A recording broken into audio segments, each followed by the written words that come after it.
Is it just me, or does it seem that Christmas was 5 months ago already? But last week, we celebrated the last Sunday of the Christmas season, but it is wild to think that Christmas was only 3 weeks ago. And I think as quick as Christmas and New Year's and the holidays can come and go, the joy associated with the season of Christmas, New Year's, the holidays can also come and go just as quickly. Doesn't seem that there's as much joy taking the Christmas tree down as there was putting it up. Doesn't seem to be as much joy in January receiving the bills of the Christmas gifts that you bought versus the joy of seeing the kids and grandkids opening them. There doesn't seem to be as much joy now being sick after the joy of being with family over the holidays. The reality is there's no shortage of things that try to attempt to rob us of our joy. Maybe especially the case, at least it seems to me this time of year. It's cold, holidays just got over, now we're just back in maybe the lull. External things that attempt to rob us of our joy. Just the news, turning the news on, COVID, another virus, peaks of the virus, the economy, inflation, the Bears not being in the playoffs again, and seemingly having no clue what the heck they're doing. All external things, but there's also internal things, things that we can't control that can rob us of joy. Things that we do, mindsets that we have, things that we say can rob us of joy. And there's enough like external things out there, things I just mentioned, not to mention, as we looked at a number of weeks ago in our Advent series, John 10:10, the external Satan. Right? John 10:10 says that the thief, the devil, came to kill, to steal, and destroy. Elsewhere, 1 Peter 5:8, the devil prowls around like a roaring lion looking to devour. He's constantly on the search. One way he devours, he wants to rob us of joy, the Christian joy that's in us. It's his MO, it's what he does. And so there's enough things out there, external things, that attempt to rob us for joy. The last thing we need to do is dogpile on top of that by having internal things of which we can control, then that rob us for joy. And that's what we're going to look at the next 3 weeks, a new preaching series, these next 3 weeks entitled Robbers of Joy. And in this week, specifically, we're going to look at faulty expectations. Faulty expectations, expectations that we have that can rob us of joy. Now, expectations in general, they're powerful. We know this to be true. We can have an expectation for something, and when it goes unmet, when there's an unfulfilled expectation, it can be met with tons of pain. Talked to a number of people after the holidays and mentioned that they had all these expectations of getting with their family over the holidays. And then before the holidays hit, everyone got sick. And so another year of not being with family for some people again. Unmet expectations bring pain. So this isn't for us to say expectations are bad and we're supposed to just kill our desires, kill expectation, anything we have, just brush it under the rug. No, that'd be stoics. We don't, as Christians, that's not us. But faulty expectations is the problem. Faulty expectations that we have about ourselves and faulty expectations that we have about God are two things that rob us of joy. They're robbers of joy. And if we're not careful, we can find ourselves living a joyless life with these faulty expectations. But I think with a biblical mindset, both of those faulty expectations about ourselves and about God can be avoided, and they must be avoided for us to live a joyful life and not to have our joy be robbed. And so our gospel today, we heard that famous account of the marriage feast at Cana, where Jesus turns water into wine, and you have that bizarre exchange between Mary and Jesus. When the wine runs out, right, which again, it's important to remember that that's an unthinkable thing to happen. In the culture back then, if you were to run out of wine at a wedding feast, it was to bring unthinkable amount of shame upon the family. And so Mary notices this. In verse 3, she says to Jesus, her son, says, they have no wine. And remember Jesus' word says, woman, how does this concern of yours affect me? Now, we looked at that a couple weeks ago too. Remember, kids, that's not a good idea for you to go home and try that, right? Right? It's not like your mom calls you down from your room and says, I need help setting the table. You don't come down the stairs and say, woman, what concern of this of yours is this for me? Okay? Don't do that. That's not what Jesus is doing either. Remember, we looked at calling Mary woman at this point is to identify her as the new Eve. To identify her with the new woman from Genesis chapter 3, that now is the time. Her offspring is going to be the one who's going to crush the head of the serpent and kill sin and kill death. The time has arrived. His hour has come. This is it. Mary then turns to the servant after this, and she says to the servants, do whatever he tells you. In verse 7, Jesus then tells the servants, fill the jars with water. Imagine being the servants here at this moment. Put your place in the servants' shoes. You got to figure they're like, wait a minute. Don't put this on us. Don't get us involved in this. What do you expect us to do about this? You expect us to, as this thing is going downhill and it's going to be really bad really quick, you expect us to do something about this and get wine out of somewhere? But that's not their reaction. That's not what the scripture says. Jesus says, fill the jars with water, and there's a period. And the next line says, and this is key, it says, they filled them to the brim. The servants simply did what they were capable of doing. Like, they didn't have this unrealistic expectation that they were somehow going to get wine here.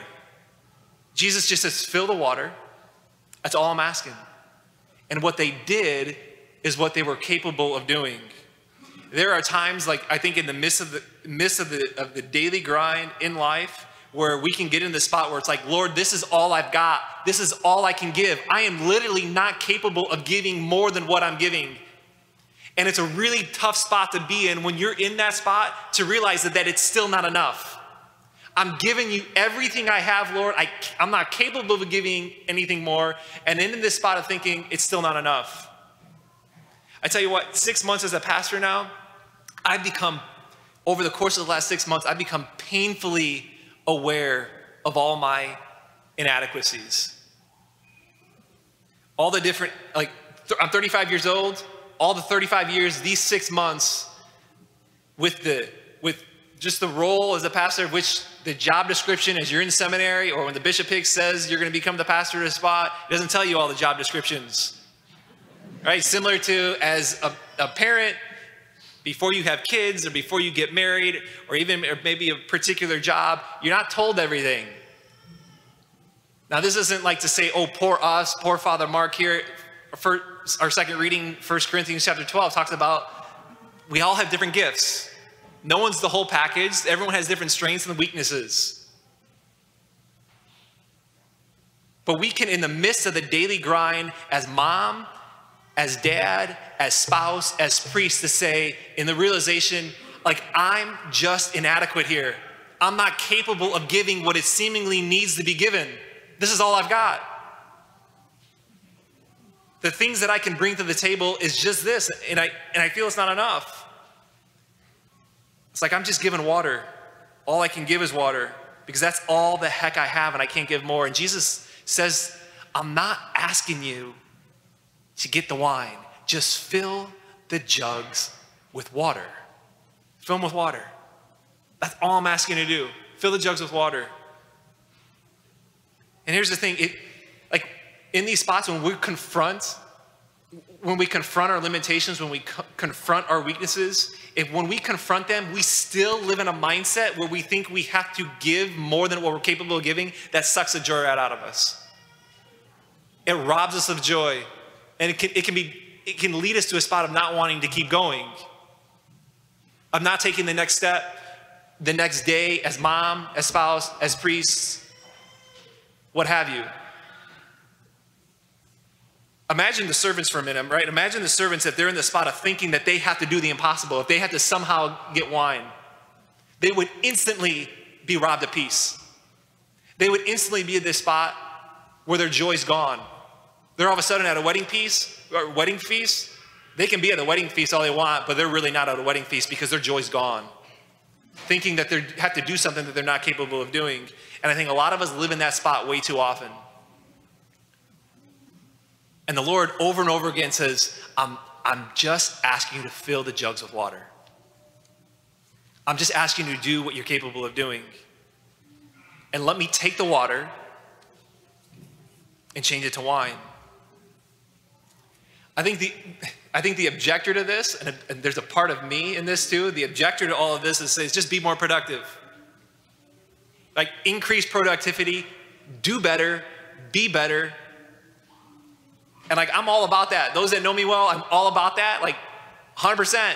Strive for excellence. We talk about having a high bar. But we've got to realize that we're simply not enough. Like we can be busting it all the time. The gospel is we constantly fall short. That's the gospel. That our humanity is broken and we fall short. The wine will always run out. That's why he came. That's why he needed to come. We looked at a number of months ago, Hebrews chapter 4, verse 15, that says, we do not have a high priest that's unable to sympathize with our weaknesses. That God took on flesh and he rubs up right against our weaknesses, our faults, our limitations. So we must do the same. We've got to confront our weaknesses and our limitations because God does in us. As Christians, we have to confront our poverty. That's a big part of Christianity. And it's a big part of living a joyful life. It's confronting our poverty, confronting our humanity. We need Jesus to save us. We need him. He's like, you're not making more wine here. It's not going to happen. Just fill the jugs with water. I'm only asking you to do what you're capable of doing. So stop having faulty expectations because it robs you of joy. And so just briefly here, the next move is faulty expectations that we have of God. Having faulty expectations of God is a robber of joy. Let's not get lost in all this, the fact that God here changes water into wine. God does the miraculous. Too often, I think our expectations of God are too small. The expectations that we have for ourselves are too high, and the expectations that we have for God are too low. From the words of Jesus himself in Luke chapter 18:27, he says, the things which are impossible with men are possible with God. Do we believe that this morning? It's like where wine is needed, and we are all confronted in spots as we come here this morning with a number of different things in our lives, in this or that, where it's like wine is needed here in this spot. It's run out. Wine is needed. Like a rut of unforgiveness that we're in, a spot of bitterness with someone that we just can't get over, a vice or a habit that we can't kick. As Christians, we believe that the Holy Spirit, that is God that lives within us now, can give us power to do things of which otherwise we don't have power to do on our own. Do you believe that this morning? Do I? To count on him to do the impossible, to count on him to do the impossible when we receive him in the Eucharist here in a matter of moments. That he can affect change in our life because God can do the impossible. So we need to count on him. Where do you need God to act this morning in your life? Where do you need him to act? Where do you long and need him to act? Where do you need more wine? Where has it run out? He's only asking you and I to fill the jugs with water. Satan robs us of joy. It's his MO. He attempts to rob us of joy. He's constantly on the lookout doing it, prowling around to do it, and he's good at it. And we'll continue these next 2 weeks to look at the scriptures. We'll be spending time in 1 Corinthians chapter 12 to see where we need to be on the guard of things that try to rob us of joy. There are enough external things out there going on in the world that is constantly trying to rob us of joy. The last thing we need is to allow our own faulty expectations of either ourselves or God robbing us of joy.